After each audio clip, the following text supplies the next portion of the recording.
Charles, ils sont plutôt jeunes, les candidats à la primaire écologiste, ceux qui débattaient hier soir à la télévision et que vous avez regardé. Et vous avez tous regardé en intégralité les 2h30 de débat. En intégralité, je l'ai même enregistré pour le re-regarder. Évidemment, si vous regardez le replay, sachez d'abord qu'il vaut mieux avoir le moral au top quand on écoute les écolos, parce que sinon c'est risque de déprime devant la télé. On va subir les catastrophes écologiques les unes après les autres.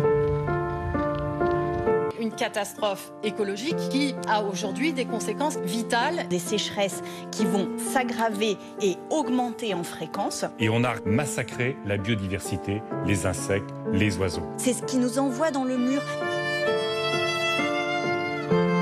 Ils ont tous des solutions pour éviter le mur. Problème, ils sont à peu près d'accord sur tout, les écolos, comme l'a rapidement expliqué Éric Piolle.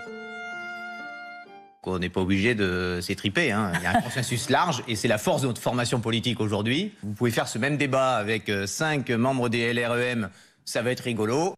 Voilà, sous-entendu, ne comptez pas sur nous pour nous disputer, pas d'attaque, pas de petites phrases, uniquement des débats de fond sur la biomasse et la décroissance, avec quand même des questions parfois très concrètes. Vous mangez tous de la viande ? Moi un petit peu, oui. Moi j'en mange, mais toujours de la viande issue d'élevage paysan. Moi j'en mange 2 fois par semaine comme le GIEC le suggère. Delphine Bateau. Donc je suis flexitarienne, donc c'est manger moins mais manger mieux. Voilà, manger moins, mais manger mieux. Ouais. Flexitarienne, on a appris des choses hier soir. Bon, de mémoire, c'est la première fois qu'on demande à des candidats à la présidentielle ce qu'ils mangent dans un débat. Mais la question la plus surprenante hier soir a été celle posée par un internaute. Avez-vous déjà creusé un trou pour planter un arbre ? Oui, et souvent. Alors, moi, je pense que j'ai planté plus d'arbres en tant que maire qu'en tant que jardinier. Moi, j'ai fait toute ma jeunesse à la campagne. Non seulement on plantait les arbres, on repiquait les poireaux. J'ai grimpé dans les arbres, j'ai adoré les arbres, j'adore leur odeur. Et oui, évidemment, j'ai mis une pelle dans la terre pour planter un arbre. Utilisez plutôt une bêche qu'une pelle. Un conseil technique.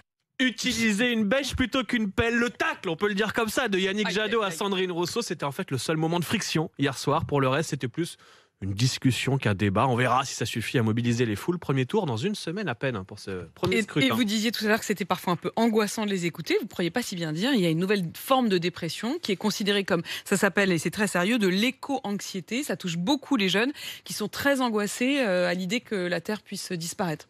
Moi, ça va pour l'instant. Ça ne m'empêche pas de dormir.